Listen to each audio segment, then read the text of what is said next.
এনডিবিএসপি বিসিজিএম NDC NCC পিএসসিবিএন। প্রধান অতিথির আগমন ও প্রস্থানের সময় সকলকে দাঁড়িয়ে এবং সামরিক ব্যক্তিবর্গকে স্যালুটের মাধ্যমে সম্মান প্রদর্শনের জন্য বিনীত অনুরোধ জানাচ্ছি।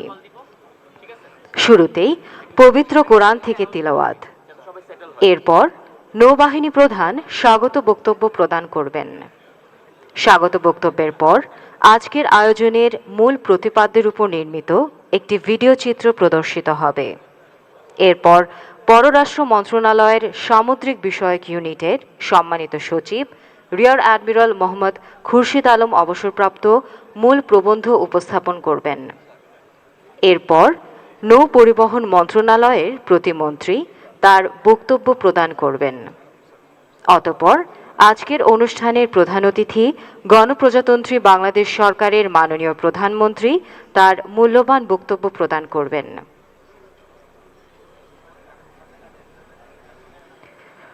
এরপর মাননীয় প্রধান অতিথি মঞ্চ ত্যাগ করে মেরিটাইম সংস্থাসমূহের স্টল পরিদর্শন করবেন।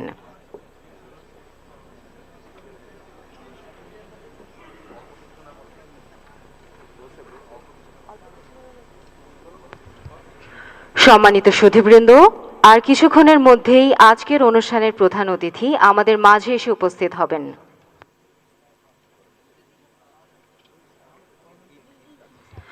সুধীমণ্ডলী, এইমাত্র আমাদের মাঝে এসে উপস্থিত হয়েছেন আজকের অনুষ্ঠানের প্রধান অতিথি গণপ্রজাতন্ত্রী বাংলাদেশ সরকারের মাননীয় প্রধানমন্ত্রী Sheikh Hasina. Distinguished guest, today's chief guest, the Honorable Prime Minister of the Government of the People's Republic of Bangladesh, Sheikh Hasina, has just arrived amongst us.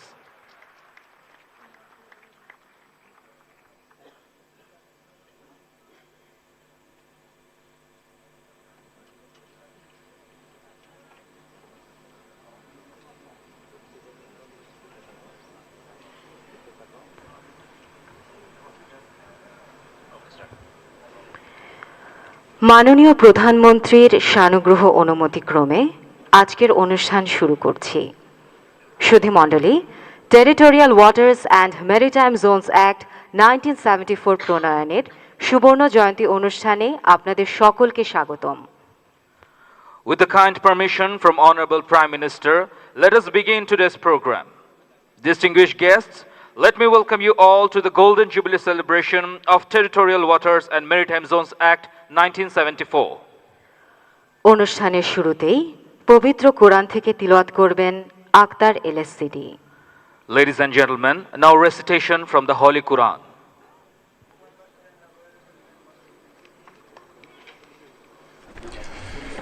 أعوذ بالله من الشيطان الرجيم. بسم الله الرحمن الرحيم.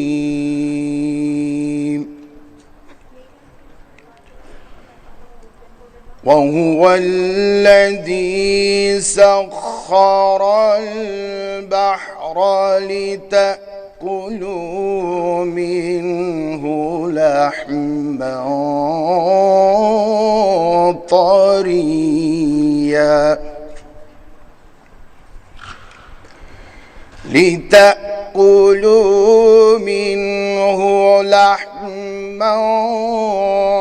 طريا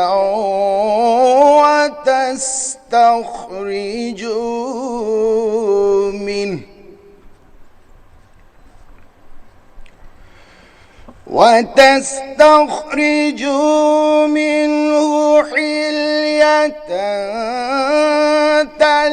تلبسونها وترى الفلك مواخر فيه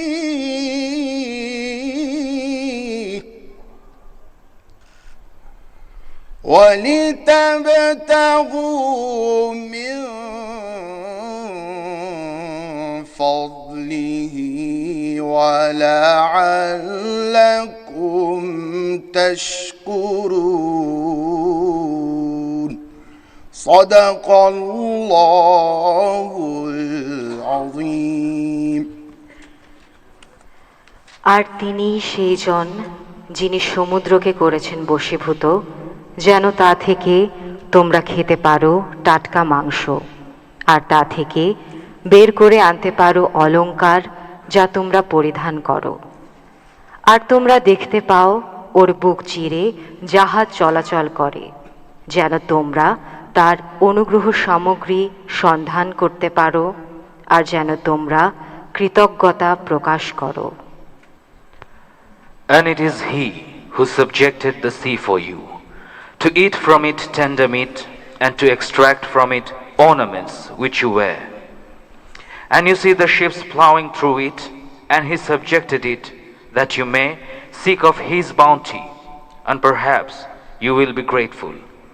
Barakallahu lana wa lakum fil Quranil Azim. উপস্থিত সুধী, এখন নৌবাহিনী প্রধান admiral M Nazmul হাসানকে তার স্বাগত বক্তব্য প্রদানের জন্য বিনীত অনুরোধ জানাচ্ছি। Ladies and gentlemen, now I humbly request the Chief of Naval Staff, Admiral M. Najmul Hasan, to deliver his welcome address.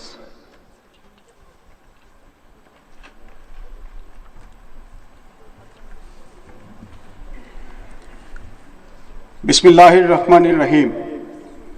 The Territorial Waters and Maritime Zones Act 1974 প্রণয়নের সুবর্ণ জয়ন্তী উদযাপন উপলক্ষে আয়োজিত আজকের অনুষ্ঠানের মাননীয় প্রধানমন্ত্রী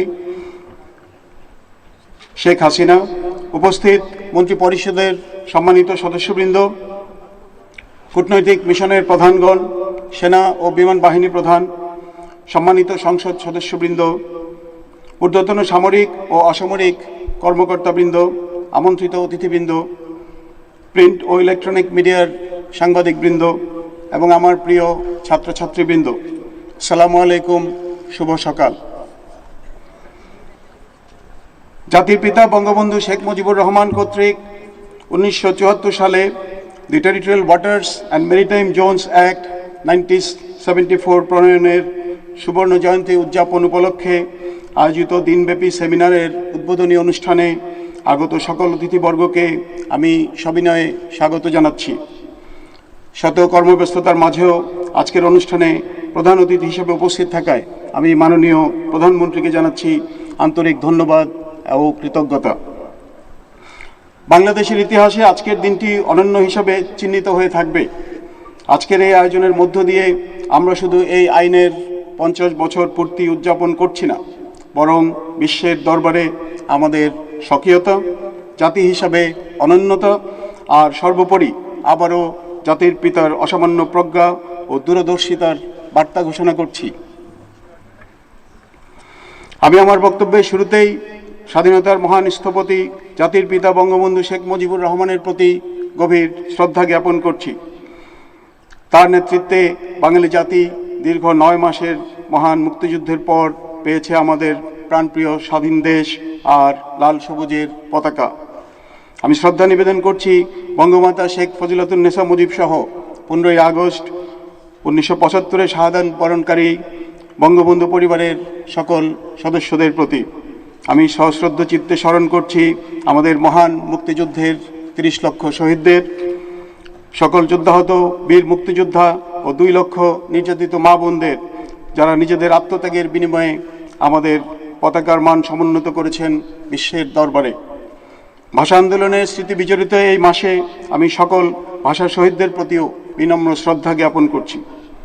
সম্মানিত সুধীমণ্ডলী, আমাদের স্বাধীনতা লাভের পূর্বেই জাতির পিতা তার দূরদর্শী রাজনৈতিক প্রজ্ঞার মাধ্যমে একটি আধুনিক রাষ্ট্রের জন্য সমুদ্র সম্পদের গুরুত্ব অনুধাবন করেন এবং 6 দফা দাবিতে তৎকালীন পূর্ব পাকিস্তানে নৌবাহিনীর সদর দপ্তর স্থাপনের দাবি যুক্ত করেন।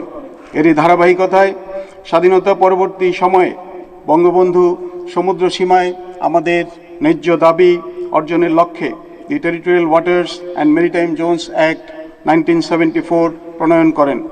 উল্লেখ্য, জাতিসংঘের সমুদ্র কনভেনশন তথা আনক্লোজ 3 1982 সালে বাস্তবায়িত হয়। কনভেনশনটি বাস্তবায়নের 8 বছর পূর্বেই বঙ্গবন্ধু বাংলাদেশের অর্থনৈতিক মুক্তির দিকদর্শন হিসেবে সমুদ্র সীমায় আমাদের অধিকারের গোড়াপত্তন করেন।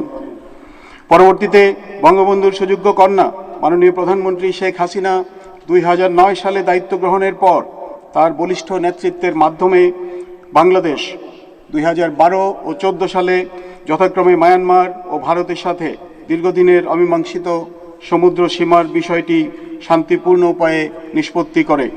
এর ফলশ্রুতিতে বঙ্গোপসাগরে 1,18,813 বর্গ কিলোমিটার সমুদ্র এলাকায় আমাদের সার্বভৌম অধিকার প্রতিষ্ঠিত হয়েছে।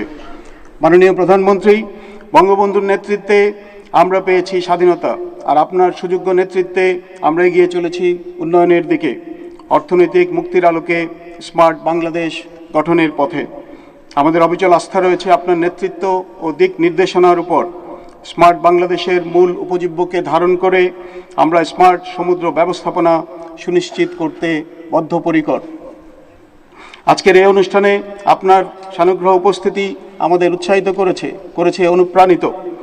আপনার মূল্যবান সময় আমাদেরকে উপহার দেওয়ার জন্য আমি সকল ম্যারিটাইম সংস্থার সর্বস্তরের সদস্যদের পক্ষ থেকে আপনার প্রতি আন্তরিক কৃতজ্ঞতা জ্ঞাপন করছি। পাশাপাশি মাননীয় নৌ পরিবহন প্রতিমন্ত্রী, আজকের keynote speaker rear admiral Khurshed Alam এবং সেমিনারের দ্বিতীয় পর্বের সকল বক্তাদের সহ অংশগ্রহণকারী ও সম্মানিত অতিথিবৃন্দকে বাংলাদেশ নৌবাহিনীর পক্ষ থেকে জানাই আন্তরিক কৃতজ্ঞতা। সবশেষে আজকের অনুষ্ঠানে অংশগ্রহণকারী সকল ম্যারিটাইম সংস্থার সদস্যদের এবং আমার প্রিয় ছাত্রছাত্রীদের জানাই আন্তরিক ধন্যবাদ। আমাদের আজকের এই অনুষ্ঠান the territorial waters and maritime zones act 1974-এর সুবর্ণ জয়ন্তী সাফল্যমণ্ডিত হোক, এই কামনা করে আমার বক্তব্য শেষ করছি। ধন্যবাদ মাননীয় প্রধানমন্ত্রী, ধন্যবাদ সম্মানিত সুধীমণ্ডলী। বাংলাদেশ চিরজীবী হোক। জয় বাংলা।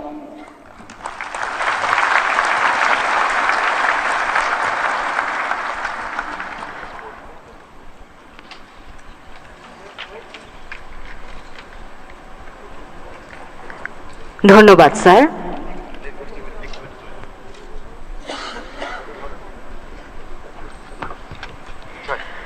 প্রিয় সুধীবৃন্দ, এখন অনুষ্ঠানের মূল প্রবন্ধ উপস্থাপন করার জন্য পররাষ্ট্র মন্ত্রণালয়ের সামুদ্রিক বিষয় ইউনিটের সম্মানিত সচিব রিয়ার অ্যাডমিরাল মোহাম্মদ খুরশিদ আলম অবসরপ্রাপ্তকে অনুরোধ জানাচ্ছি। Ladies and gentlemen, may I now request Secretary of Maritime Affairs Unit of Ministry of Foreign Affairs, Rear Admiral Muhammad Khurshid Alam, retired, to deliver the keynote speech of the event.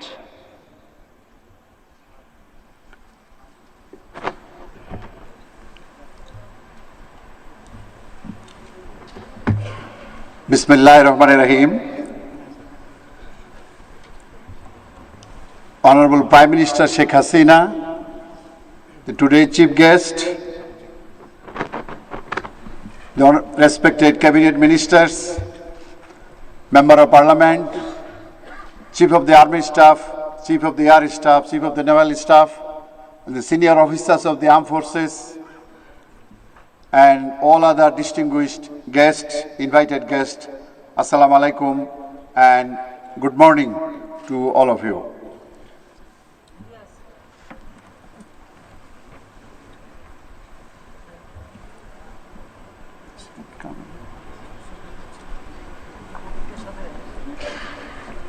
Please switch on the screen.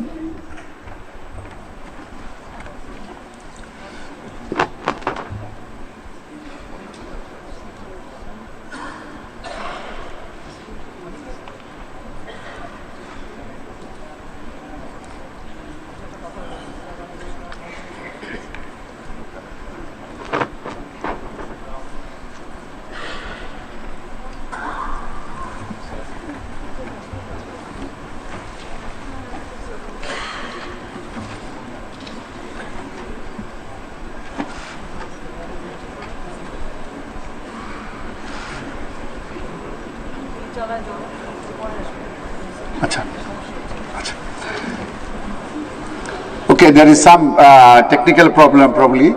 Charting 50 years, honoring the legacy of the Territorial Waters and Maritime Zones Act 1974. Just I will be in three parts saying that what happened before 1974, this act was promulgated, and when this act was promulgated, and after that till now, what have we been done?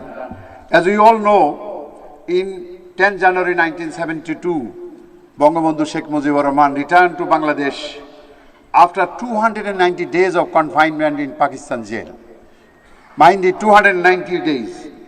And I'm not going to say about the whole of the country, the way it was devastated, but what he found out, the whole of the Chittagong port and Mongla port was mined and full of wreckage, and also through interrogation of the Pakistani officers, we have found out that there is outside even, there are a lot of mines. These were the areas of the minefield. So Bangabandhu exactly knew how to get out of this and start the trade and commerce for Bangladesh from outside. So within 7 days, he called the first meeting and he started waiting. There was an office in Dhaka, it's called UNRWA, United Nations Relief Operations in Dhaka. So he requested them for $6 million, which he needed to clear these mines from Chittagong port and the wreckage. But he waited till 1st of March. There was no response from UNRWA office for only $6 million. Then he flew to the then Soviet Union, as you can see. He was welcomed there. And on 21st March 72, he signed an agreement on rendering free aid to Bangladesh in rehabilitation of normal conditions of navigation in seaports of the Bangladesh. And accordingly, the 100 seamen from the Vladivostok port under Admiral Joenko came to Bangladesh, and he started its operation soon after there. And then finally, of course, the port was cleared by June 72. Ships started coming around to the tune of 500,000. And then, of course, United Nations did not respond, but finally they responded for also Mongla port or Chalna port, and an $8 million contract was signed, and that was also given. Then Bangabandhu actually allotted 12 crore taka for Bhairab Bridge and Hardin's Bridge, so that he knew once the port is operational, the cargo must come inside Bangladesh. And he also established Bangladesh Shipping Corporation, Bangladesh Inland Water Transport Corporation, because there were 611 inland vessels which were lying idle. So with that he formed BIWTC, Chittagong Dry Dock and Khulna Shipyard, and also Marine Fisheries Academy, and also he started rebuilding of Bangladesh Navy. And as you can see, he was in the Bangladesh Navy as early as in 73, 74, and gave 5 ships to Bangladesh Navy built in Narayanganj dockyard, and also a Canadian ship MV Anticosti, which was renamed after Yasser Amin later on. And in 1974, by now he knows about the inland situation and also the sea. He realized that without the resources of the sea, it was not possible to have, the sustenance for all the 75 crore people at that time in Bangladesh. So he promulgated this act, Territorial Waters and Maritime Zones Act, through the Parliament on 14th of February 1974. As you can see, he established a state baseline, and from there was 12 nautical miles of territorial water, 200 nautical miles of economic zone, a contiguous zone, also a conservation zone, and also claimed continental shelf. We fail to understand that Bangabandhu knew that it is up to only 200 miles of water there are fish. The more fish are within 200 miles. That's why he took 200 nautical miles as the economic zone. And also, he also made it in that regulation about the pollution. The IMO regulation has just come in. The full regulation came in 73, 78. But there was a provision in the act to fine if anybody pollutes Bay of Bengal. So this is the area he claimed for the sustenance of Bangladeshi people. And then he also enacted Petroleum Act on 22nd August 1974, and also produced the first production sharing contract in 1974, and gave to the 7 different foreign companies for exploration of oil and gas in the Bay of Bengal. Not only that, after this act, he also put his efforts on maritime boundary. As you can see, on 23rd November 1974, many of us do not know, he actually settled maritime boundary with Myanmar near St. Martin's Island up to 12 nautical miles. And that was finally settled through a minutes of the meeting. But these minutes of the meeting, we forgot to make it a treaty. So when the Prime Minister went to the court, when we went to the court, Myanmar refused to accept because Myanmar said, that look, the commodore who signed against Ambassador Kaiser was not authorized to, give these 12 nautical miles to Bangladesh. And then before his brutal killing, Bangladesh government, he purchased 5 gas fields, namely Titash, Habiganj, Rashidpur, Koilastila, Bakrabad, from the British Shell Petroleum Company Limited for a nominal price of 4.5 million pound sterling, which actually laid the foundation of energy security for Bangladesh. After this act, what happened? You see, there was an island, we call it, it came up, the island was named Newmore Island, and Bangladesh named it South Talpoti in 1976. But if you look at the white paper issued in 1981, it says that this came up during the 1970 cyclone, but it is a low tide elevation shown on the red line. And after the full stop, it says the island is known as South Talpoti Island in Bangladesh. All those who have read the law of the sea, an island is which you can see above water during high water, and a low tide elevation what you can see during the low tide. So it cannot be both. So Talpoti cannot be low tide elevation, at the same time it can be an island. So we made a great technical error in this case, and what we faced in subsequently. And unfortunately also we claimed this island in 1978, but in none of our political maps issued after 1978 till 2009, we see Talpoti is shown inside Bangladesh. Even in the Khulna Gazette, you can see the Talpoti is not shown inside Bangladesh. And what happened? This act actually was almost forgotten. We actually apprehended 6 foreign trawlers in 1977. And then what we found out, then when these owners went to the court, High Court, with the help of the Dr. Kamal Associates and others, the court said that from the area where these have been apprehended, it is too far from Bangladesh, so it cannot be. So they actually released this vessel. So all the vessels were released because of ignorance of the application of the 1974 Act. Then from Bangladesh Navy, we again appealed to the Supreme Court. And the Supreme Court finally, under Dr. Kamal Hussain, who was the Chief Justice at that time, he said that the High Court made an erroneous judgment. It is a technical thing, it should not have been done. But this is how the Act was treated by us. Now, Awami League government came to power in 2001, it ratified the UNCLOS Convention. It ratified. So the clock started from then on for 10 years to submit our claim to the Continental Shelf claim to the United Nations. For 10 years, that is 2011, July, that was the time. But no actions were taken by the subsequent governments. That was another problem. When I joined the ministry in 2009, I actually approached Honorable Prime Minister. She gave me 80 crore taka, but we only needed 32 crore. Rest money was actually returned. So we prepared our claim and submitted to the UN. This is the area we claimed. And what we found out that even Myanmar has claimed the whole area in 2008, long before us. Even India claimed the same area in 2009. Even Sri Lanka, from 1500 miles away, claimed our own area. So when we went to the court, both of our neighbors said that, look, Bangladesh doesn't need continental shelf. If they needed, they could have actually submitted this claim much earlier. We could not say that which government did not do it from 2001 to 6 or others, because when you are in a foreign court, you can't blame your own government for that. So we didn't have any reason.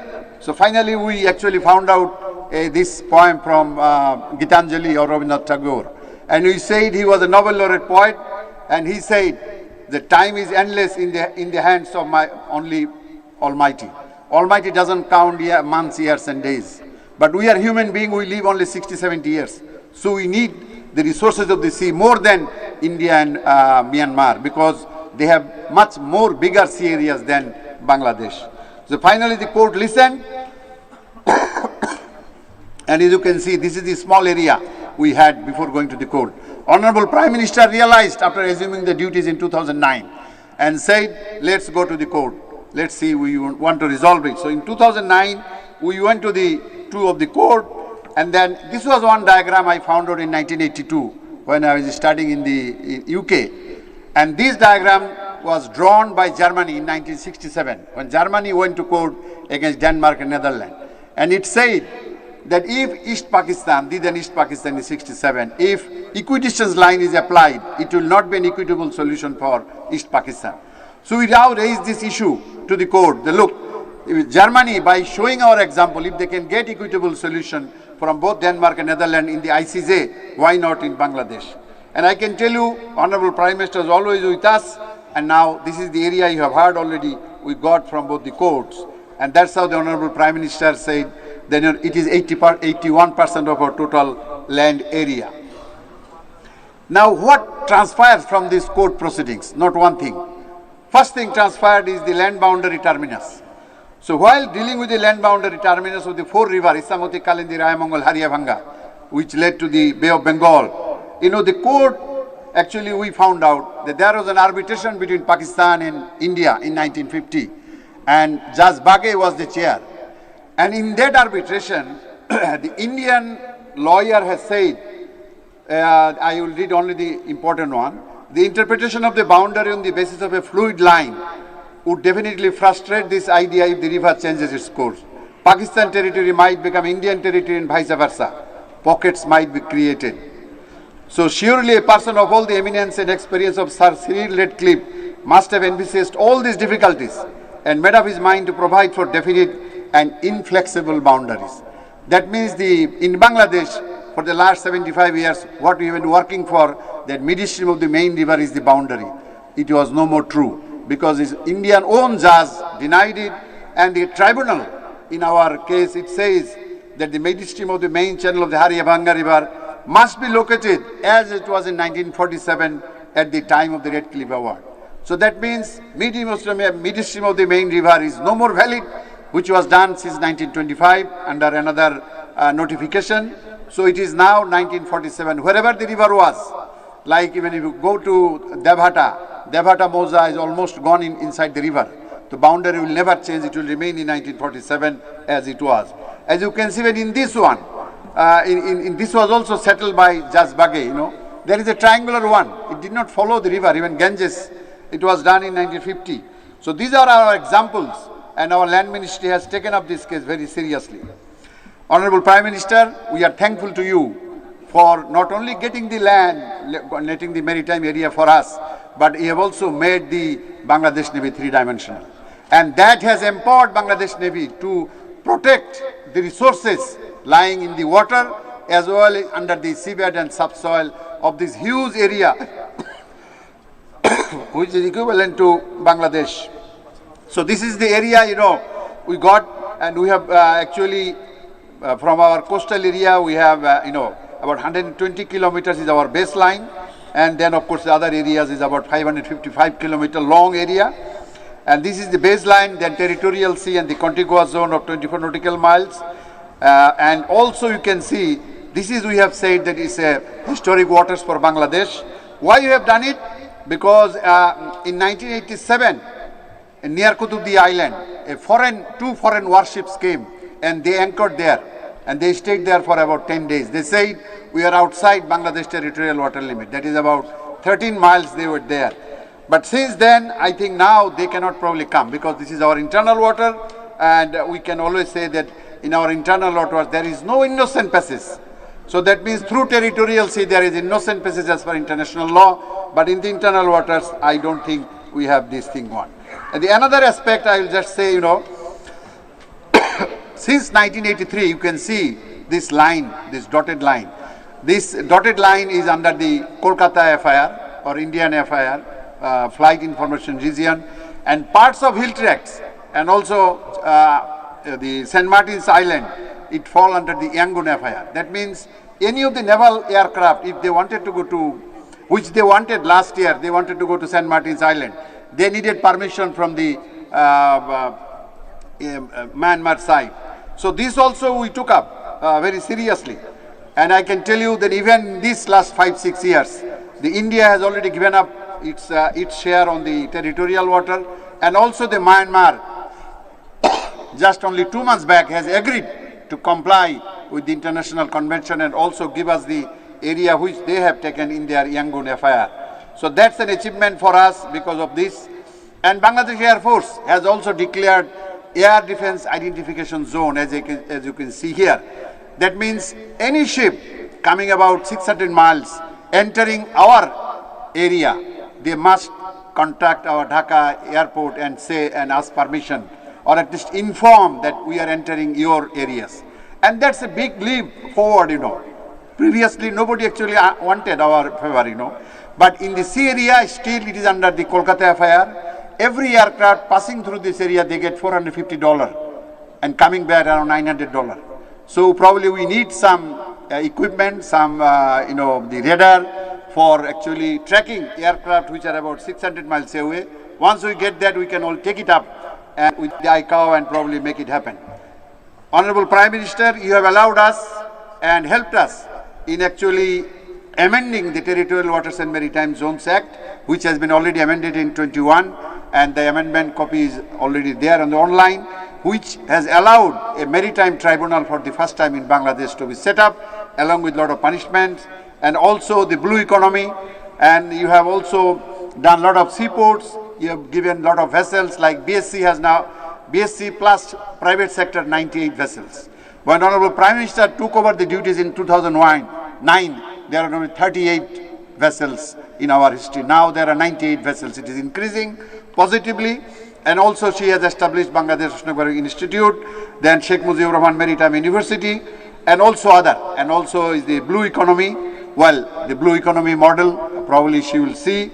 But I have one appeal, Honorable Prime Minister, that we need a research vessel, not only for all the institutes who are actually going to sea for various research activities, but also to claim a share in the Antarctica. We can go to Antarctica and claim an area for Bangladesh, but we need a research vessel which can stay there for 1 or 2 months, you know. Finally, Honorable Prime Minister, it seems impossible until it is done. Even in 2009, you might have seen that many of the things would have seemed impossible. But today, with Bangladesh Navy, with all the maritime stakeholders, I think we are a big nation. Our trade is about $142 billion, and 5,000 ships are coming to all the 3 ports, and that's a big leap forward. And we have also become a member of the IMO, sir. And hopefully, with your help, you don't need a binocular to see another 50 years. Probably we need.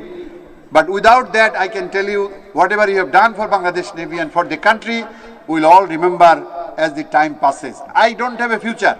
I am already 70 years old. But you all young men have a future. So we are not talking about the past. We look for the future. And we leave it to Honorable Prime Minister's judgment to carry us forward for the next 50 years. What would be the size of the Navy? What would be the size of our maritime stakeholders? And what would be the size of our, all other maritime institutions we have in this country. With that, let me thank you, Honorable Prime Minister, for giving me the opportunity, also the Chief of the Naval Staff, and thank you very much. Thank you all. Allah Hafiz and Bangladesh. Chirojibi Houk, Joy Bangla. Thank you.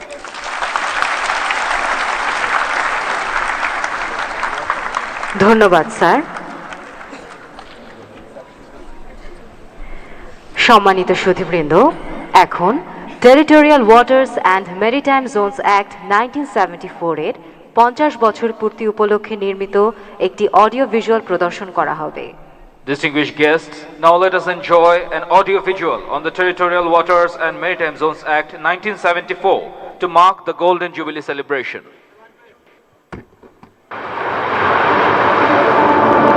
সমুদ্র শব্দটি শুনলে মানসপটে যে সুনীলে জলরাশির দিগন্তব্যাপী মূর্ছনা ধ্বনিত হয়, তা ব্যক্তি মানুষের কাছে রোমাঞ্চকর হলেও রাষ্ট্রের কাছে এর গুরুত্ব আরও বিস্তৃত ও বহুমাত্রিক।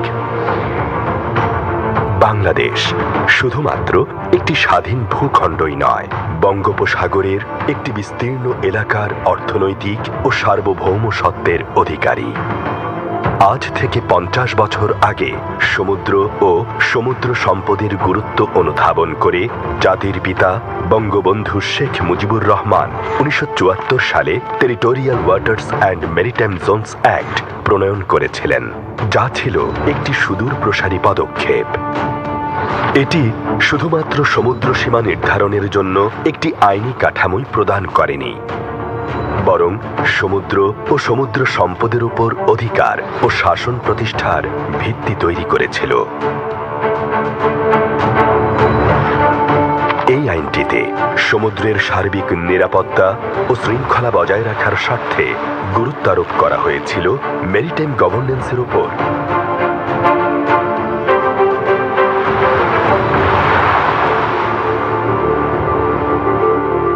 মৎস্য সম্পদ সহ সমুদ্র তলদেশের সকল প্রাণীজ ও খনিজ সম্পদ আহরণের অধিকার এবং এ সকল সম্পদের সর্বোত্তম ব্যবস্থাপনার সূচনা হয়েছিল এই আইনের মাধ্যমে।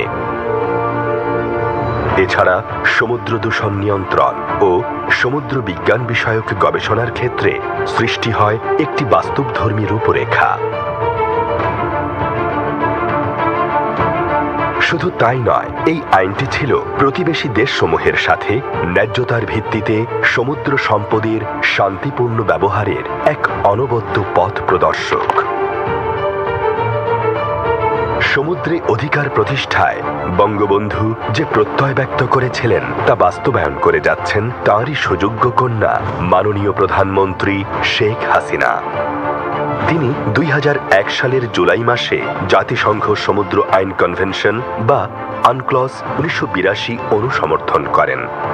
মাননীয় প্রধানমন্ত্রীর দূরদর্শী নেতৃত্বে পার্শ্ববর্তী দেশসমূহের সাথে শান্তিপূর্ণ সমুদ্র সীমা নির্ধারণের মাধ্যমে সমুদ্র বিজয় করেছে বাংলাদেশ।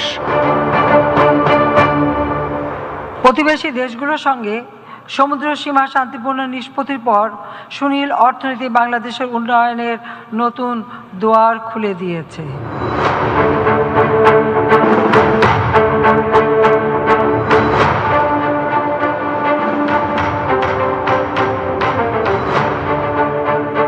মাননীয় প্রধানমন্ত্রীর অসাধারণ বিচক্ষণতায় সুনীল অর্থনীতি খ্যাত সমুদ্রের বহুমাত্রিক ব্যবহার ও সমুদ্র কেন্দ্রিক অর্থনীতিকে কাজে লাগিয়ে একটি স্মার্ট বাংলাদেশ গড়ে তোলার প্রত্যয়ে দেশ এগিয়ে চলেছে দুর্বার গতিতে। আজ জাতির পিতার স্বপ্নের সোনার বাংলার অর্থনৈতিক ভবিষ্যতের সুদীর্ঘ সোপান এই সমুদ্র। Territorial waters and maritime zones act 1974 তাই শুধু একটি আইন নয়, এটি একটি রূপকল্প, যাতে গ্রন্থিত হয়েছিল সুনীল অর্থনীতির সুস্পষ্ট ও দূরদর্শী দিক নির্দেশনা। এমন স্বপ্নদর্শী উদ্যোগ গ্রহণের জন্য সেই আইন প্রণয়নের সুবর্ণ জয়ন্তীতে জাতির পিতা বঙ্গবন্ধু শেখ মুজিবুর রহমানকে জানাই বিনম্র শ্রদ্ধা।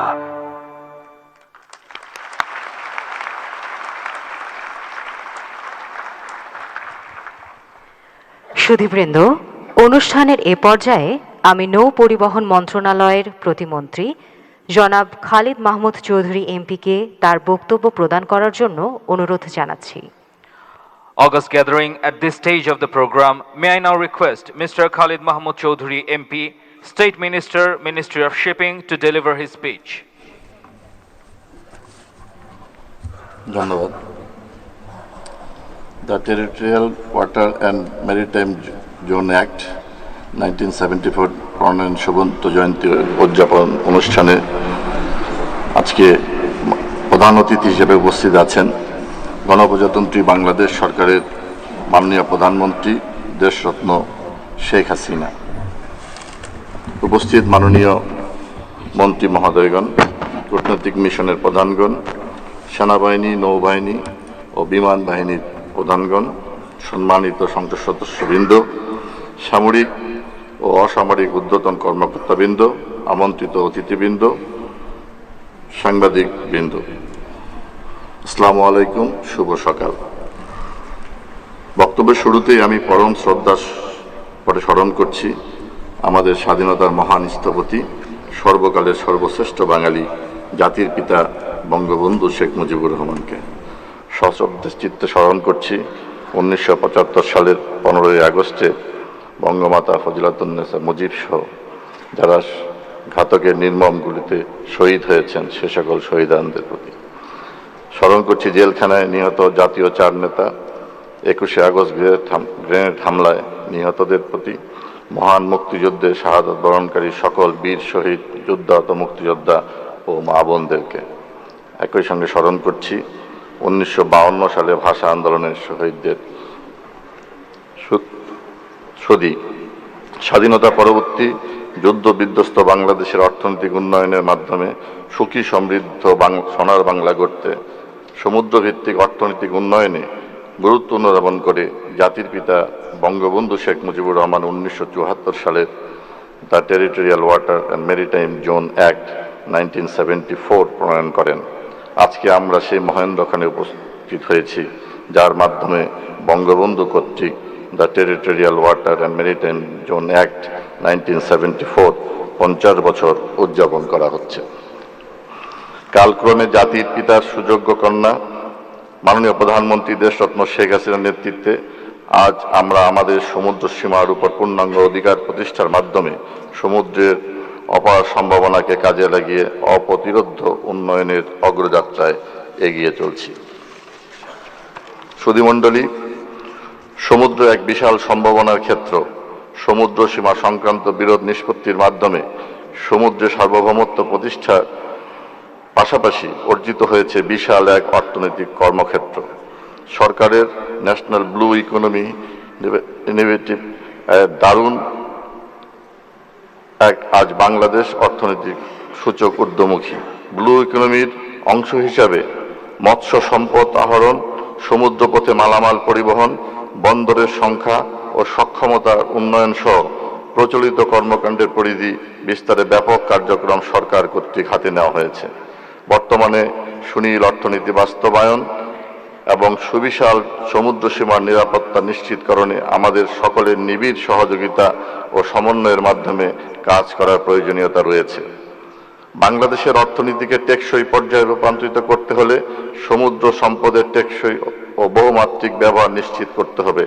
আর তাই এই সমুদ্র সীমায় আমাদের অধিকার প্রতিষ্ঠা ও স্বার্থ রক্ষায় আঞ্চলিক প্রেক্ষাপটের সাথে মিল রেখে আমাদের সক্ষমতা বাড়ানো জরুরি। আমার বিশ্বাস আজকের এই আয়োজন আমাদের সমুদ্রকে নিরাপদ ও কার্যকরভাবে পরিচালনা এবং সমুদ্র কেন্দ্রিক সকল সংস্থার মধ্যে সহযোগিতা ও সার্বিক কার্যক্ষমতা বৃদ্ধিতে সহায়ক হবে। বঙ্গোপসাগরের পরিপূর্ণ ব্যবহারের মাধ্যমে টেকসই ও স্থিতিশীল অর্থনীতি গড়ে তোলা এবং আমাদের ভবিষ্যৎ প্রজন্মের জন্য নিরাপদ ও সমৃদ্ধ সমুদ্র সম্পদ সৃষ্টিতে আজকের সেমিনার কার্যকর ভূমিকা রাখবে বলে আমি আশা করি। সর্বোপরি জাতির সামগ্রিক উন্নয়নের জন্য আমাদের সকল মেরিটাইম স্টেক হোল্ডারদের সম্মিলিত প্রচেষ্টা বৃদ্ধিতে এই সেমিনার সহায়ক ভূমিকা পালন করবে এই কামনা ব্যক্ত করছি। বঙ্গবন্ধু দূরদর্শিতার অনন্য স্বাক্ষর the territorial water maritime zone act 1974 প্রণয়নের সুবর্ণ জয়ন্তী উদযাপনের এই বিশেষ অনুষ্ঠান আয়োজনের জন্য আমি নৌবাহিনীর প্রধান এবং বাংলাদেশ নৌবাহিনীর প্রতি কৃতজ্ঞতা জ্ঞাপন করছি। এর পাশাপাশি বাংলাদেশের মেরিটাইম সেক্টরে কর্মরত সকলের প্রতি রইল আমার আন্তরিক শুভেচ্ছা। সকল বাধা পেরিয়ে অতীতের সকল অপশক্তিকে প্রতিহত করে উন্নয়নের অগ্রযাত্রা অব্যাহত রেখে মাননীয় প্রধানমন্ত্রী দেশরত্ন শেখ হাসিনার বলিষ্ঠ নেতৃত্বে গড়ে উঠেছে বঙ্গবন্ধুর স্বপ্নের সোনার বাংলা। এই অগ্রযাত্রাকে অব্যাহত রাখতে মুক্তিযুদ্ধের চেতনায় উজ্জীবিত হয়ে প্রতিটি বাংলাদেশী তার সর্বোচ্চ অবদান রাখার জন্য প্রস্তুত থাকবে এই আমার প্রত্যাশা। পরিশেষে বাংলাদেশ নৌবাহিনীর উত্তরোত্তর সমৃদ্ধি এবং সকল মেরিটাইম সংস্থার সর্বস্তরের সদস্যদের প্রতি মঙ্গল কামনা করে আমার বক্তব্য শেষ করছি। জয় বাংলা, জয় বঙ্গবন্ধু, বাংলাদেশ চিরজীবী হোক।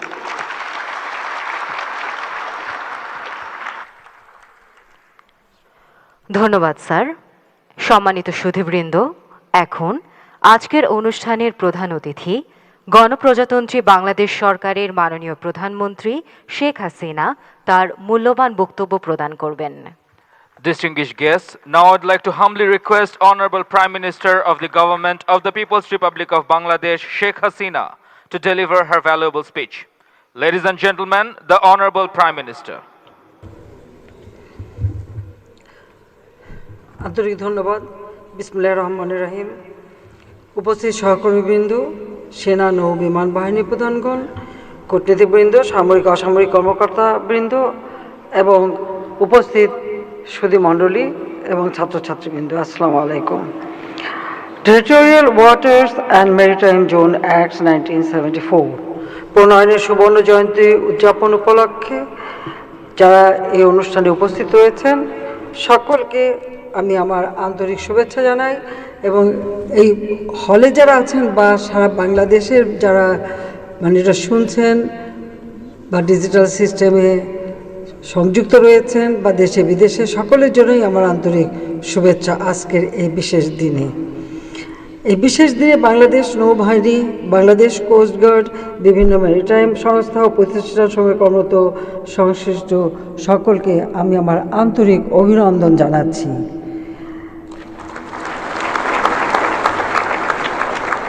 ফেব্রুয়ারি মাস আমাদের ভাষা আন্দোলনে মাস, মাতৃভাষায় কথা বলার অধিকার আদায়ের জন্য যে সংগ্রাম 1948 সালে শুরু হয়েছিল, এবং সেই সংগ্রামও শুরু করেছিলেন তখন ঢাকা বিশ্ববিদ্যালয়ের আইন বিভাগের ছাত্র বঙ্গবন্ধু শেখ মুজিবুর রহমান। আজ যে ভাষা আন্দোলনে 1952 সালের 21শে ফেব্রুয়ারি বুকের তাজা রক্ত দিয়ে মাতৃভাষায় কথা বলার অধিকার যারা আদায় করে দিয়েছিল, আমি সকল শহীদের প্রতি আমার শ্রদ্ধা জানাই জাতির পিতা বঙ্গবন্ধু শেখ মুজিবুর রহমানকে, যিনি শুধু ভাষার অধিকার না, তিনি দিয়ে গেছেন আমাদের স্বাধীনতা এবং একটি জাতি রাষ্ট্র, এবং বাঙালি জাতি হিসেবে বিশ্ব দরবারে মর্যাদার আসন তিনি আমাদের দিয়েছেন। সেই সাথে আমাদের মহান মুক্তিযুদ্ধে যারা শাহাদাত বরণ করেছেন সেই 30 লক্ষ শহীদের প্রতি আমি শ্রদ্ধা জানাই আমাদের নির্যাতিতা মা বোনদের প্রতি। 15ই আগস্ট আমাদের জাতীয় জীবনে একটি কালো অধ্যায়। সেই দিন বাংলাদেশের তদানীন্তন রাষ্ট্রপতি জাতির পিতা বঙ্গবন্ধু শেখ মুজিবকে নির্মমভাবে হত্যা করা হয়। একই সাথে হত্যা করে আমার মা, আমার 3 ভাই, মুক্তিযোদ্ধা ক্যাপ্টেন শেখ কামাল, মুক্তিযোদ্ধা লেফটেন্যান্ট শেখ জামাল এবং আমার ছোট 10 বছরের ভাই রাসেলকে, আমার বাবার military secretary brigadier Jamil Uddin এবং পুলিশ অফিসার সিদ্দিকুর রহমানকেও নির্মমভাবে হত্যা করে। আমার একমাত্র চাচা শেখ আবু নাসের মুক্তিযোদ্ধা এবং তিনি পঙ্গু ছিলেন, তাকেও ঘাতকরা ছাড়েন। ঠিক একইভাবে আমাদের পরিবারের আরও সদস্যদের নির্মমভাবে হত্যা করেছে। সেই দিন যারা শাহাদাত বরণ করেছেন আমি তাদের আত্মার মাগফিরাত কামনা করি এবং আজকের দিনে তাদের আমি স্মরণ করি।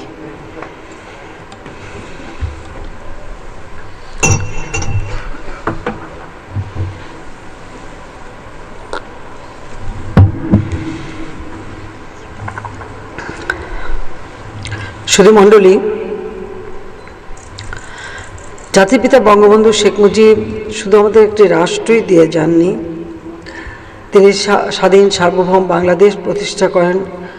আর সেই সাথে সাথে নিরবচ্ছিন্ন বাণিজ্যিক যোগাযোগ এবং সমুদ্র অর্থনীতির গুরুত্ব নিশ্চিত করার জন্য 1974 সালে এই territorial waters and maritime zone acts 1974 প্রণয়ন করে দিয়ে যান। তখনও জাতিসংঘ কিন্তু এ ধরনের কোনো আইন বা নীতিমালা গ্রহণ করেনি। তার 8 বছর পর অর্থাৎ 1982 সালে জাতিসংঘ আনক্লজ 3 তারা প্রণয়ন করে।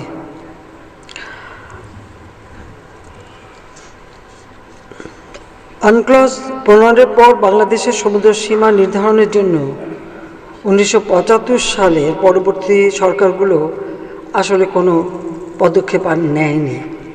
জাতির পিতা যেখানে রেখে গিয়েছিলেন সেখানেই পড়েছিল। এই যে আমরা বাংলাদেশ বিশাল সমুদ্র সীমা যে আমাদের রয়েছে, সেখানে আমাদের কোনো অধিকারই ছিল না। আর এই অধিকারের কথা 1975 সালে জাতির পিতাকে হত্যা করে সংবিধান লঙ্ঘন করে অবৈধভাবে যারা ক্ষমতায় এসেছে, 21টা বছর এ ব্যাপারে কেউ কোনো রকম উদ্যোগ নেয়নি, কোনো রকম সহযোগিতা করার ব্যবস্থা নেয়নি। শুধু আমাদের সমুদ্র সীমানা, আমাদের যে স্থল সীমানা, সেই স্থল সীমানা চুক্তিটাও কিন্তু জাতির পিতা বঙ্গবন্ধু শেখ মুজিব করে দিয়ে যান এবং ভারতের সাথে চুক্তি করেন। সেই সাথে সাথে আমাদের সংবিধান সংশোধন করেও সেই চুক্তি বাস্তবায়ন করে দিয়ে যান, কিন্তু পরবর্তীতে সেটা আর কার্যকর করা হয়নি। যাই হোক, 21 বছর পরে আমরা যখন সরকারে আসি তখন এই বিষয়গুলি নিয়ে আমরা কাজ শুরু করি, কিন্তু আপনারা জানেন খুব স্বাভাবিকভাবে এই কাজগুলি শুরু করতে হয়েছিল খুব গোপনীয়তার সাথে। কিন্তু পাশাপাশি আমি আনক্লজেও সই করে আসি জাতিসংঘে যে আমাদের সমুদ্র সীমায় আমাদের অধিকার যে আছে সেটা যেন নিশ্চিত হয়, সেই ব্যবস্থাটা আমি করি। কারণ আমাদের যে বৈদেশিক নীতি জাতির পিতা আমাদের দিয়ে গেছেন, সকলের সাথে বন্ধুত্ব, কারোর সাথে বৈরিতা নয়, আমরা সেই নীতি মেনে চলেছি। পাশাপাশি আমাদের অধিকারটা যাতে প্রতিষ্ঠিত হয় তার জন্য আমরা উদ্যোগ নিয়েছি। আমরা আন্তর্জাতিক ট্রাইব্যুনাল থেকে বাংলাদেশের যে সমুদ্র সীমা আমরা অর্জন করতে পেরেছি, সেটাই আমার মনে করি আমরা দ্বিতীয়বার যখন সরকারে আসি 2009 সালে, তখনই আমরা এই উদ্যোগটা নেই। আর প্রথমবার তো আমাদের আসলে একটা আয়োজন করার এবং তথ্যপত্র জোগাড় করার সময় ছিল, কিন্তু সেটা আমরা করেছিলাম, কিন্তু 2001-এর 1 অক্টোবরের নির্বাচনে আওয়ামী লীগ সরকার আসতে পারেনি, কাজে আমাদের সব উদ্যোগটা সেখানেই থেমে যায়। পরবর্তীতে যারা সরকার এসেছিল তারা কিন্তু এ ব্যাপারে আর কোনো উদ্যোগ নেয়নি। 2009 সালে যখন আমি আবার সরকার গঠন করি, আমাদের হাতে সময় খুব কম ছিল, সময় ছিল মাত্র 2 বছর। কারণ ওই আনক্লজে সই করার পর একটা সুনির্দিষ্ট সময় থাকে, 10 বছরের মধ্যে আমাদের যা অধিকার সেটা আমাদেরকে প্রতিষ্ঠিত করতে হবে এবং তার দাবিটা উঠাতে হবে এবং সেই ব্যাপারে কার্যকর ব্যবস্থা নিতে হবে। আমরা কিন্তু 8টা বছর সময় নষ্ট হয়ে গিয়েছিল বাংলাদেশের জন্য। 8 বছর পরে আওয়ামী লীগ 2009 সরকারে এসে আমরা উদ্যোগ নিই, এবং শুধু উদ্যোগ নেই না, আমরা খুব সুষ্ঠুভাবে সেটা সমাধান করতে সক্ষম হই। আমরা 2012 এবং 2014 সালে বাংলাদেশ, মিয়ানমার এবং ভারতের সাথে সমুদ্র সীমানার নিষ্পত্তি করি। Territorial waters and maritime zone act 1974 আমাদের জন্য গুরুত্বপূর্ণ পথ নির্দেশক হিসেবে কাজ করে আসছে এবং ভবিষ্যতেও এর কর্মধারা বজায় থাকবে বলে আমি মনে করি। আওয়ামী লীগ সরকার অক্লান্ত প্রচেষ্টার মাধ্যমে সমুদ্র বিজয়ের করে এবং আমরা যে বিশাল সমুদ্র সীমা অর্জন করেছি, একছত্র অধিকার আমাদের আজকে রয়েছে। আমরা এই যে সম্ভাবনাময় সুবিশাল একটা অর্থনৈতিক এলাকা পেলাম, যা আমাদের দেশের অর্থনীতিতে অনেক অবদান রাখতে পারবে। কাজে জাতির পিতা বঙ্গবন্ধু শেখ মুজিবের দূরদর্শিতা এবং বর্তমান আওয়ামী লীগ সরকারের একনিষ্ঠ প্রচেষ্টা ফলস্বরূপ জাতীয় উন্নয়নের সূচকে আজ বাংলাদেশ এগিয়ে যাচ্ছে। আমি বিশ্বাস করি আজকের এই দিনে যে সেমিনার অনুষ্ঠিত হচ্ছে, এই সেমিনার সামুদ্রিক সম্পদের সর্বোত্তম ব্যবহার এবং সমুদ্রকে নিরাপদ ও কার্যকরভাবে পরিচালনা করতে territorial waters and maritime zone act 1974-এর মূল নীতি দেশের সমুদ্রকেন্দ্রিক সকল সংস্থার মধ্যে সহযোগিতা ও সচেতনতা বৃদ্ধিতে সহায়ক ভূমিকা পালন করবে। এখানে একটি কথা আমি বলতে চাই যে ভারত মহাসাগরেরই ভিতরে অবস্থিত আমাদের বঙ্গোপসাগর। প্রাচীন কাল থেকে এই অঞ্চল দিয়ে বিশ্বের সকল ব্যবসা বাণিজ্য চলমান। সামুদ্রিক পথ, এই সামুদ্রিক পথে আমাদের সকল দেশ কিন্তু সমানভাবে ব্যবহার করছে এবং আন্তর্জাতিক বাণিজ্যও চলছে। কোনোদিন কোনো রকম দ্বন্দ্ব এই অঞ্চলে কিন্তু তৈরি হয়নি। কাজে আমরা সবসময় এটাই চাইব যে আমাদের এই অঞ্চলে যে ব্যবসা বাণিজ্যটা চলে সেটা যেন কোনো সংঘাতপূর্ণ না হয়, কোনো দ্বন্দ্ব সৃষ্টি না হয়। এটা যেভাবে একটা শান্তিপূর্ণ একটা বাণিজ্য পথ, সেই শান্তিপূর্ণ বাণিজ্য পথ হিসেবেই চলমান থাকবে। তবে আমাদের অঞ্চল যেটুকু আমরা অর্জন করেছি, সেখানে সমুদ্র সম্পদ যেটা, সেটা আমাদের আহরণ করা এবং আমাদের অর্থনীতিতে, অর্থাৎ যে ব্লু ইকোনমি আমরা ঘোষণা দিয়েছি, সেখানে তা অত্যন্ত কার্যকর হবে বলে আমি বিশ্বাস করি। ইতিমধ্যে আমরা একটা ইনস্টিটিউশনও তৈরি করেছি গবেষণার জন্য, আর এই ব্যাপারে যথাযথ ব্যবস্থা আমরা নিয়েছি। কাজে আমরা যে সকলের সাথে বন্ধুত্ব, কারোর সাথে বৈরিতা নয়, সেটাই আমরা বলতে চাই। কাজে এই ক্ষেত্রে আমাদের দেশের আমাদের যে মূলনীতি পররাষ্ট্রনীতি, সে পররাষ্ট্রনীতি আমরা ধারণ করেই আমরা সকলের সাথে বন্ধুত্বপূর্ণ সম্পর্ক রেখেই আমাদের সমুদ্র সম্পদ আহরণ এবং ব্যবসা বাণিজ্য যাতে চলমান থাকে সে ব্যাপারে আমরা যথেষ্ট সজাগ থাকব। আজকে আমরা উদযাপন করছি territorial waters and maritime zone act 1974-এর 50 বছর পূর্তি। কাজে এই আইনটির তাৎপর্যের কথা বিশেষভাবে উপলব্ধি করার একটা সুযোগ এসেছে এবং মূল প্রবন্ধ যিনি পাঠ করেছেন তাকে ধন্যবাদ জানাই যে অনেক অজানা তথ্য তিনি আজকে তুলে ধরেছেন, যে আমাদের নতুন প্রজন্ম বা এখন এখানে যারা উপস্থিত বা যারা এটা জানবে, তারা আমাদের দেশ, আমাদের সমুদ্রের অধিকার এবং কিভাবে জাতির পিতা বঙ্গবন্ধু শেখ মুজিব শুধু একটি স্বাধীনতাই এনে দেননি, আমাদের জন্য আগামী দিনে চলার পথ উন্মুক্ত করে দিয়েছেন এবং উন্নত জীবন পাবার একটা সুযোগ করে দিয়েছেন, সেটাও জানার জন্য সকলের সুযোগ হবে। সেজন্য ধন্যবাদ জানাচ্ছি আজকের এই দিনটিকে বিশেষভাবে উদযাপন করার জন্য।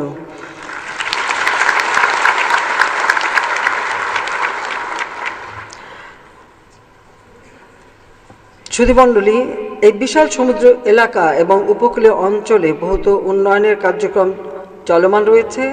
আমরা সমস্ত উপকূলবর্তী অঞ্চলের উন্নয়নের আমরা চেষ্টা করছি সকলের সাথে বন্ধুত্বপূর্ণ সম্পর্ক রেখে কাজ করতে।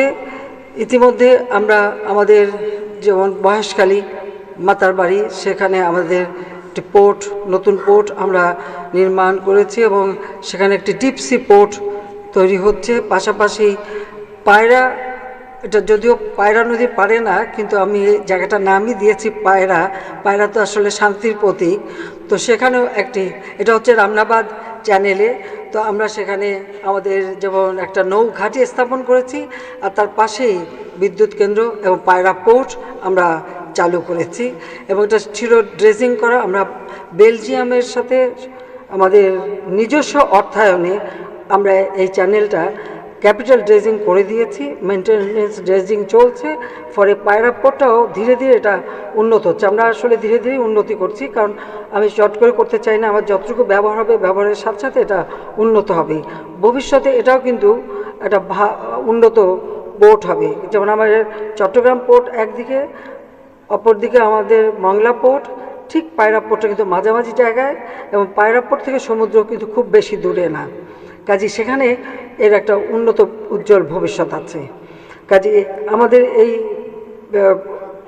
এই যে ব্যবস্থাগুলো আমরা নিচ্ছি, তাছাড়া চট্টগ্রাম বন্দরকে আরও উন্নত করবার জন্য আমরা বিদেশি বিনিয়োগ সেখানে নিয়ে আসছি এবং বে টার্মিনাল নির্মাণেরও পরিকল্পনা আমরা প্রণয়ন করেছি এবং আমাদের ব্লু ইকোনমি এটা যাতে বাস্তবায়ন করতে পারি তার জন্য বিশেষ ব্যবস্থা আমরা নিচ্ছি। আমরা আজকে আমাদের যে ভৌগোলিক অবস্থান, সেখানে আমাদের নৌবাহিনীর যে কত গুরুত্বপূর্ণ সেটা কিন্তু জাতির পিতা বঙ্গবন্ধু শেখ মুজিব উপলব্ধি করেছিলেন। এবং আপনাদের মনে থাকা উচিত যে 6 দফা দাবি যখন তিনি পেশ করেন, এই 6 দফা দাবি ভিতরে কিন্তু তখনকার পাকিস্তানের নৌঘাঁটি যাতে আমাদের এই পূর্ববঙ্গে হয়, সে দাবিটাও কিন্তু সেখানে তিনি উল্লেখ করেছিলেন এবং বিস্তারিতভাবে সেটা ব্যাখ্যা দেওয়া ছিল। তবে 6 দফার ভিতরে অন্তর্নিহিত কথা ছিল 1 দফা, অর্থাৎ স্বাধীনতা। কাজে তিনি শুধু 6 দফাই দেননি, আমাদের স্বাধীনতাও দিয়ে গেছেন। এখন আমাদের অনেক দায়িত্ব রয়েছে যে এই সমুদ্র সম্পদ আমরা কিভাবে ব্যবহার করব। তিনি নৌবাহিনীকে আরও শক্তিশালী করবার জন্য, স্বাধীনতার পর আপনারা জানেন একটা যুদ্ধ বিধ্বস্ত দেশ, একটি পয়সা রিজার্ভ নাই, রিজার্ভ মানি নেই, কারেন্সি নোট নেই। 9 মাস যুদ্ধের সময় কোনো ফসল হয়নি, আর যাও ছিল তা সবই হানাদার বাহিনী পুড়িয়ে ছারখার করে দিয়েছিল। একটা বিধ্বস্ত দেশ, তারপরেও কিন্তু একটি স্বাধীন সার্বভৌম রাষ্ট্রের উন্নয়নের জন্য এবং সার্বভৌমত্ব রক্ষার জন্য তিনি সেনাবাহিনী, নৌবাহিনী, বিমান বাহিনী, বর্ডার গার্ড থেকে শুরু করে সব কিছু কিন্তু করে দিয়ে গেছেন। এবং এই নৌবাহিনীতে সেই সময় আমাদের বন্ধুপ্রতিম দেশ যুগোস্লাভিয়া এবং ভারতের কাছ থেকে 5টি আধুনিক রণতরী সংগ্রহ করেন, নৌবাহিনীর বৃহত্তম প্রশিক্ষণ ঘাঁটি বানু জেসা খান কমিশনিং করেন এবং নৌবাহিনীকে নেভাল অ্যানসাইন্ড প্রদান করেন। কাজী তার যে দূরদৃষ্টি ছিল, তিনি কিন্তু আমাদের প্রতিরক্ষা নীতিমালা 2074 প্রণয়ন করে দিয়ে যান। তারই ভিত্তিতে আমরা এখন ফোর্সেস গোল 2030 প্রণয়ন করে তা বাস্তবায়ন শুরু করেছি। আমরা কারোর সাথে যুদ্ধে লিপ্ত হব না, কিন্তু আমাদের স্বাধীনতার সার্বভৌমত্ব রক্ষা করার মতো সক্ষমতা আমাদের থাকতে হবে। পাশাপাশি আমাদের দেশ, আমরা স্বাধীন দেশ, কাজে স্বাধীন দেশের যা প্রয়োজন সেটা আমরা করে যাব, সেভাবেই আমরা কাজ করে যাচ্ছি। আর তাছাড়া আমাদের যে সুবিশাল জলরাশি, এই জলরাশিকে নিরাপত্তা দান, এটা নৌবাহিনীর অত্যন্ত গুরুত্বপূর্ণ দায়িত্ব, সেটা যথাযথভাবে পালন করে যাচ্ছেন। এবং নৌবাহিনীকে আমি ত্রিমাত্রিক নৌবাহিনীতে উন্নীত করেছি, আসলে সব বাহিনীগুলিকে করেছি।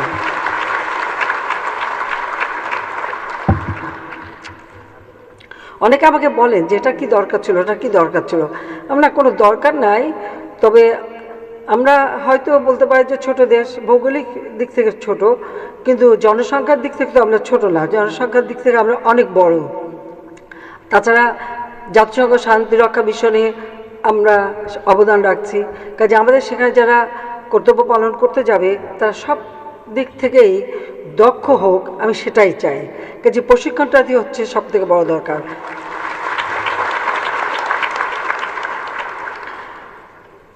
আমাদের সরকার ইতিমধ্যেই যেমন কোস্টগার্ড সহ সকল মেরিটাইম সংস্থার উন্নয়ন কাজ করে যাচ্ছে। আমরা বঙ্গবন্ধু শেখ মুজিবুর রহমান মেরিটাইম ইউনিভার্সিটি সেটা প্রতিষ্ঠা করেছি। আমাদের ইতিমধ্যেই 4টি মেরিন একাডেমি করা হয়েছে, তবে আমাদের পরিকল্পনা আছে প্রত্যেকটা বিভাগে আমরা একটা করে মেরিন একাডেমি প্রতিষ্ঠা করে দেব। কারণ সমুদ্র ব্যবসা বাণিজ্যের জন্য লোক দরকার, আমরা দক্ষ জনশক্তি গড়ে তোলার উদ্যোগ নিয়েছি। কাজে সেই ক্ষেত্রে আরও দক্ষতা যাতে অর্জন করতে পারে সেই ব্যবস্থাটা আমরা নেব। পাশাপাশি আমাদের সমুদ্রে যে সম্পদ রয়েছে, আমাদের মৎস্য সম্পদ অথবা সামুদ্রিক অন্যান্য উদ্ভিদ এবং সামুদ্রিক যে সম্পদ, আর বিশেষ করে আমাদের খনিজ সম্পদ, তেল গ্যাস, সেগুলি উত্তোলন, এই সমস্ত কাজগুলি আমাদের করতে হবে, যেটা আমাদের দেশের জন্য প্রয়োজন। আর সেগুলির নিরাপত্তা দেওয়ার জন্য আমাদের নৌবাহিনী, কোস্টগার্ড আমরা ইতিমধ্যে প্রতিষ্ঠা করে তা আরও শক্তিশালী করে দিচ্ছি। আমরা চাই আমাদের দেশ আরও এগিয়ে যাবে, তবে আমাদের এর জন্য যথাযথ বিনিয়োগও প্রয়োজন। কাজে আমি আন্তর্জাতিক বিভিন্ন দেশ যারা বিদেশে বিনিয়োগ করতে চায় তাদেরকে আমরা আহ্বান করব যে আমাদের সমুদ্রে তেল গ্যাস উত্তোলনের জন্য আমরা ইতিমধ্যে আলাপ আলোচনা করছি, আমরা আন্তর্জাতিক টেন্ডারও দিয়েছি। কাজে সেগুলি আরও ভালোভাবে যেন আমরা উত্তোলন করতে পারি এবং অর্থনীতির কাজে লাগাতে পারি। পাশাপাশি আপনারা দেখেছেন যে জাতিপিতা যখন এই আইনটা করে, সেখানে কিন্তু এই যে সমুদ্রের পলিউশন যাতে না হয় সে ব্যবস্থাটাও কিন্তু তিনি রেখেছিলেন। এখন তো এই বিষয় নিয়ে অনেক আলোচনা হয়, তখন কিন্তু এত আলোচনা ছিল না, কিন্তু জাতির পিতা বঙ্গবন্ধু শেখ মুজিবের যে দূরদর্শিতা ছিল সেটা তার প্রতিটি পদক্ষেপেই আপনারা দেখতে পাবেন যে সে বিষয়ে আমরা অত্যন্ত সজাগ এবং সচেতন রয়েছি। আমরা চাই যে আমাদের এই যে বিশাল সমুদ্র সীমা আমরা অর্জন করেছি তা যথাযথভাবে ব্যবহার করে আমাদের দেশের মানুষের আর্থসামাজিক উন্নয়নে আরও যাতে অবদান রাখতে পারে সেদিকে আমরা কাজ করে যেতে চাই। জাতির পিতা বঙ্গবন্ধু শেখ মুজিব আমাদের যে সুযোগ দিয়ে গেছেন, যে পথ দেখিয়ে দিয়ে গেছেন, সেই পথ নিয়ে ধরেই কিন্তু আমরা এগিয়ে যাব। কাজে আজকে আমি আবারও ধন্যবাদ জানাই যে আজকে যে সেমিনার আপনারা অনুষ্ঠিত করতে যাচ্ছেন, এই সেমিনারে সাথে যারা সম্পৃক্ত এবং যারা বক্তব্য দেবেন বা যারা পরামর্শ দেবেন এবং জাতীয় আন্তর্জাতিকভাবে যারা বিদেশি অতিথিরা এসেছেন, সে বিদেশি অতিথিদেরকেও আমি আন্তরিক ধন্যবাদ জানাই এবং আমি সবাইকে এই আহ্বান করব, আপনারা আসুন, বাংলাদেশে বিনিয়োগ করুন, আমাদের ভৌগোলিক অবস্থানে যারাই বিনিয়োগ করবেন তারা লাভবান হবেন এবং ব্যবসা বাণিজ্যের অপার সম্ভাবনা সুযোগ সৃষ্টি হবে। কাজে সেইভাবে আমি সকলকে আহ্বান জানাচ্ছি। আমাদের লক্ষ্য যে আমরা বাংলাদেশকে আগামীতে 2041 সালের মধ্যে স্মার্ট বাংলাদেশ হিসেবে গড়ে তুলব। কারণ 2008-এর নির্বাচনী ইস্তাহারে ঘোষণা দিয়েছিলাম ডিজিটাল বাংলাদেশ, সেটা আল্লাহর রহমতে আমরা করতে পেরেছি। এখন মাঝে মাঝে একটু টেকনিক্যাল অসুবিধা হয়, কিছুক্ষণ আগে আপনারা দেখলেন একটু টেকনিক্যাল অসুবিধা হচ্ছিলো, সেটা হতেই পারে, তো যন্ত্র তো সেটা সবাইকে মানে একটু নিতে হবে। কিন্তু বাস্তব কথা যে আজকে আমাদের ডিজিটাল বাংলাদেশ এবং আমরা করেছি, এবং আমাদের লক্ষ্য আমরা এখন জাতির পিতা মাত্র 3 বছর 7 মাসের মধ্যে যুদ্ধবিধ্বস্ত দেশ গড়ে আমাদেরকে স্বল্পোন্নত দেশের মর্যাদা দিয়ে গিয়েছিলেন, এবং সেটা জাতিসংঘই ঘোষণা দিয়েছিল। এত অল্প সময়ে একটি প্রদেশকে রাষ্ট্রে উন্নীত করে যুদ্ধবিধ্বস্ত দেশ গড়ে তুলে, এটা আমি জানি না পৃথিবীর অন্য কোনো দেশে কোনো নেতা করতে পেরেছেন কিনা, আমি জানি তা পারেননি, একমাত্র জাতির পিতা বঙ্গবন্ধু শেখ মুজিবই করেছেন। কাজে তিনি যেখানে রেখে গিয়েছিলেন বাংলাদেশ সেখানে থমকে গিয়েছিল 21টা বছর, এরপরে আবার 8 বছর, এই 29 বছর। যাও আমরা সরকার আসার পর থেকে উদ্যোগ নিয়েছি, যেটা লক্ষ্য স্থির করেছিলাম 2008-এর নির্বাচনে সেটা আমরা অর্জন করেছি। এখন বাংলাদেশ আসলে উন্নীত হয়েছে, গ্র্যাজুয়েটেড 2026 সাল থেকে উন্নয়নশীল দেশ হিসেবে যাত্রা শুরু করব আমরা, অর্থাৎ স্বল্পোন্নত দেশ থেকে উন্নয়নশীল দেশের যাত্রা। আমরা কোভিড-19 অতিমারির কারণে 2 বছর সময় বাড়িয়ে নিয়েছিলাম, কাজে তার মধ্যে আমাদের প্রস্তুতি পর্ব চলছে। আমরা 26 থেকে যাত্রা শুরু, সেখানে আমরা থেমে যাব না। আমরা 2021 থেকে 41-এর প্রেক্ষিত পরিকল্পনা প্রণয়ন করেছি। 41-এর বাংলাদেশ হবে উন্নত, সমৃদ্ধ, ক্ষুধা দারিদ্র্যমুক্ত, স্মার্ট বাংলাদেশ। আধুনিক বিজ্ঞান প্রযুক্তি জ্ঞান সম্পন্ন জাতি আমরা গড়ে তুলতে চাই। যেমন আমরা 71 সালে যুদ্ধ জয় করেছি, দেশ স্বাধীন করেছি, বিজয়ী জাতি হিসেবে বিশ্ব দরবারে আমরা মাথা উঁচু করে চলব এবং আমাদের দেশকে আমরা এগিয়ে নিয়ে যাব। আজকের যারা নতুন প্রজন্ম এখানে, আমি তাদেরকে এই কথাই বলবো যে 41-এর যে সৈনিক তারাই হবে এবং আগামীতেও এগিয়ে যাবে। সেখানে আমরা থেমে যাইনি, আমরা ডেল্টা প্ল্যান 2100 প্রণয়ন করেছি, কারণ আমাদের এই বদ্বীপটাকে প্রজন্মের পর প্রজন্ম তারা যেন নিরাপদে সুন্দরভাবে জীবনযাপন করতে পারে, জলবায়ু অভিঘাত থেকে যেন তারা রক্ষা পায় এবং সুন্দরভাবে যেন তারা বাস করতে পারে, সেইভাবেই আমরা কাজ করতে চাই। বর্তমানে অনেক জায়গায় সংঘাতপূর্ণ অবস্থান আছে, কিন্তু বাংলাদেশ শান্তিতে বিশ্বাস করে। আমরা যুদ্ধ চাই না, আমরা শান্তি চাই। শান্তি প্রগতির পথ দেখায়, উন্নতির পথ দেখায়, আর জাতিকে অগ্রসরমান করেন, উন্নত জীবন দান করে। আমরা সেই লক্ষ্য নিয়েই কাজ করে যাচ্ছি। কাজে আমি এইটুকুই চাই যে সকলে আমাদের এই দেশ, যে দেশ আমরা লাখো শহীদের রক্তের বিনিময়ে অর্জন করেছি, সেই দেশ যেন আরও উন্নত করতে পারে। এবং 41-এ আমাদের হচ্ছে স্মার্ট বাংলাদেশ, অর্থাৎ দক্ষ জনশক্তি, স্মার্ট পপুলেশন। আমাদের গভর্নমেন্ট হবে স্মার্ট গভর্নমেন্ট, আমাদের ইকোনমি হবে স্মার্ট ইকোনমি, আমাদের সোসাইটি হবে স্মার্ট সোসাইটি। আধুনিক বিজ্ঞান প্রযুক্তি জ্ঞান সম্পন্ন এই বাংলাদেশ ইনশাল্লাহ গড়ে উঠবে। আমি জানি 41 পর্যন্ত তো আর বেঁচে থাকবো না, এখনই 77 বছর বয়স হয়ে গেছে কাজী, কিন্তু আমি প্রস্তুতিটা ঠিক থাকা দরকার, দিক নির্দেশনাটা ঠিক থাকা দরকার, এবং সেটা করে দিয়ে যাচ্ছি। সময়ের সাথে তাল মিলিয়ে এগুলি আবার সময় উপযোগী করে বাস্তবায়ন করতে হবে।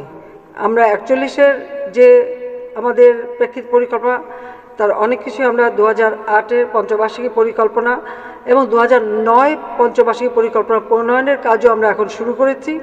সেখানে আমরা অনেক কিছু সেখানে থাকবে, সংযোজন করব। ডেল্টা প্ল্যান 2100, সেটাও আমরা 7ম পঞ্চবার্ষিকী পরিকল্পনা করেছি, অষ্টম পঞ্চবার্ষিকী পরিকল্পনায়ও তার অনেক অংশ নিয়েছি। পাশাপাশি আমরা নবম পঞ্চবার্ষিকী পরিকল্পনার যে প্রণয়ন কাজ শুরু করেছি, সেখানে আমরা যে বিষয়গুলি এখানে প্রযোজ্য সেগুলি নিয়ে আমরা কার্যক্রম শুরু করেছি। কাজেই 41-এ আমাদের যে লক্ষ্য, ইনশাল্লাহ সে লক্ষ্য বাংলাদেশ অর্জন করতে পারবে। কারণ আমাদের আছে তরুণ সমাজ, অত্যন্ত মেধাবী।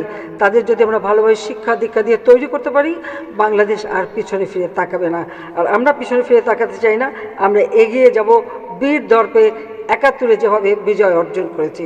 সবাইকে আমি ধন্যবাদ জানাই এবং আমাদের গৃহীত যে সমস্ত পদক্ষেপগুলি যেন বাস্তবায়ন করতে পারি সেটাই আমরা চাই।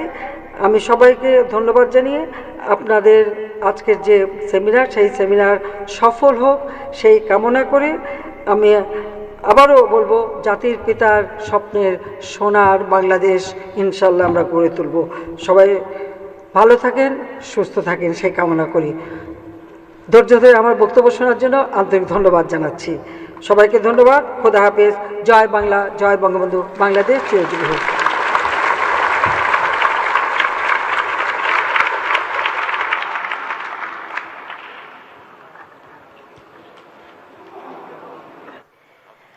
ধন্যবাদ মাননীয় প্রধানমন্ত্রী। আপনার মূল্যবান ও দিক নির্দেশনামূলক বক্তব্য নিঃসন্দেহে আমাদের সকলকে করবে অনুপ্রাণিত। সুধীবৃন্দ, আমি এখন মাননীয় প্রধানমন্ত্রীকে মিল্কি ওয়েতে বিভিন্ন মেরিটাইম সংস্থার স্টলসমূহ পরিদর্শনের জন্য বিনীত অনুরোধ জানাচ্ছি। মাননীয় প্রধানমন্ত্রীর স্টল পরিদর্শনের সময় সকল অতিথিবৃন্দকে নিজ নিজ আসনে উপবিষ্ট থেকে ভিডিও স্ক্রিনে স্টল পরিদর্শন উপভোগ করার জন্য অনুরোধ করছি। May I now humbly request today's chief guest, the Honorable Prime Minister, to visit the stalls displayed by various maritime stakeholders at the Milky Way. All respected guests are kindly requested to remain seated and observe the stall visit on the screen.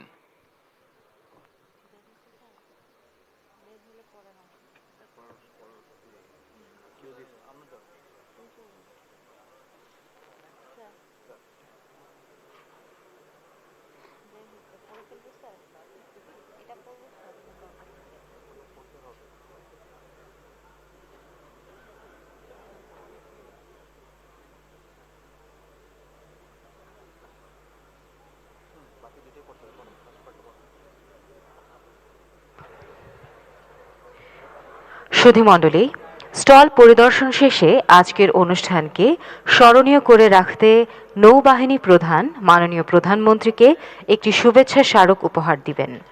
অতঃপর মাননীয় প্রধানমন্ত্রী photo session সহ সকলের সাথে চা চক্রে অংশগ্রহণ করবেন। বাংলাদেশের সমুদ্র এলাকার সার্বভৌমত্ব ও নিরাপত্তা নিশ্চিত করতে নিরলসভাবে কাজ করে যাচ্ছে বাংলাদেশ নৌবাহিনী। সমুদ্র সুরক্ষার কোনো বিকল্প নেই, এই ধ্রুব সত্যটি অনুধাবন করেছিলেন জাতির পিতা বঙ্গবন্ধু শেখ মুজিবুর রহমান। তাই তিনি সমুদ্র সম্পদের মালিকানা প্রতিষ্ঠার লক্ষ্যে 1974 সালে the territorial waters and maritime zones act 1974 প্রণয়ন করেন, যা পরবর্তীতে ল অব দ্য সিতে সন্নিবেশিত হয়। তিনি বাংলাদেশের সমুদ্র নির্ভর সুনীল অর্থনীতির নতুন দিগন্ত উন্মোচন করেন।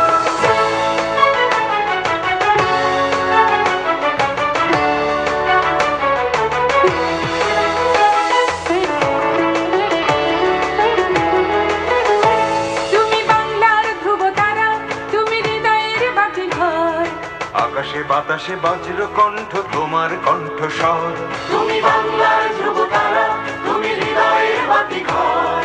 আকাশে বাতাসে বজ্র কণ্ঠ তোমার কণ্ঠস্বর, তোমার স্বপ্নে পথ চলে আজ চেতনায় মহিয়ান। মুজিব তোমার অমিত সাহসে জেগে আছে কোটি প্রাণ। তোমার স্বপ্নে পথ চলে আজ চেতনায় মহিয়ান। মুজিব তোমার অমিত সাহসে জেগে আছে কোটি প্রাণ। তুমি বাংলার ধ্রুবতারা, তুমি হৃদয়ের বাতিঘর। আকাশে বাতাসে বজ্র কণ্ঠ তোমার কণ্ঠস্বর।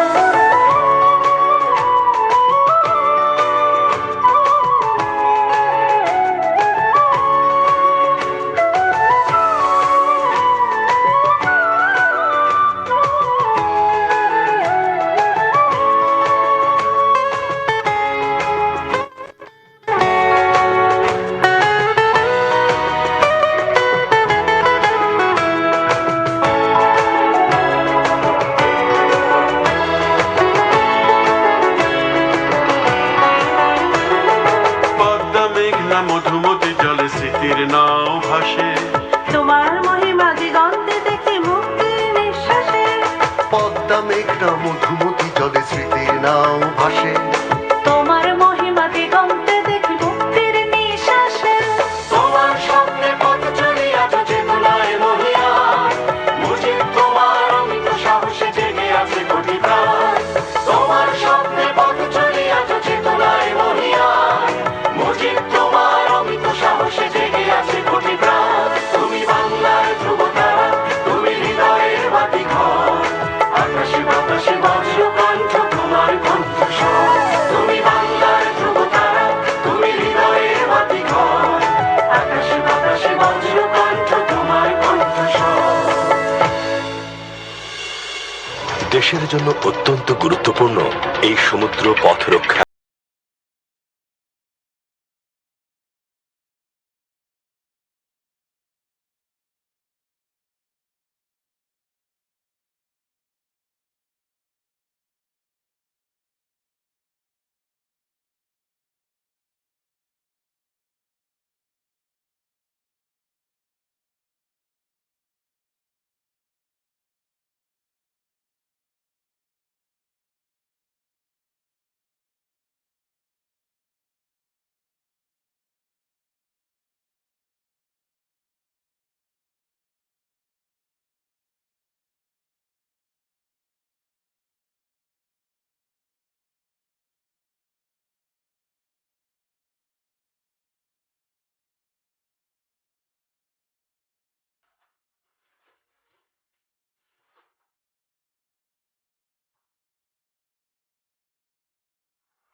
মাননীয় প্রধানমন্ত্রী শেখ হাসিনার বলিষ্ঠ নেতৃত্বে সেই নৌবাহিনী আজ পরিণত হয়েছে একটি শক্তিশালী ত্রিমাত্রিক নৌবাহিনীতে। বাংলাদেশ নৌবাহিনী এখন আরো পরিপূর্ণ ও স্বয়ংসম্পূর্ণ। রাখি তোমায় মন গহীনে, হৃদয় আছে যেথা, বঙ্গবন্ধুর কন্যা তুমি বাংলাদেশের নেতা। রাখি তোমায় মন গহীনে, হৃদয় আছে যেথা, বঙ্গবন্ধুর কন্যা তুমি বাংলাদেশের নেতা। বঙ্গবন্ধুর কন্যা তুমি বাংলাদেশের নেতা, বঙ্গবন্ধুর কন্যা তুমি বাংলাদেশের নেতা।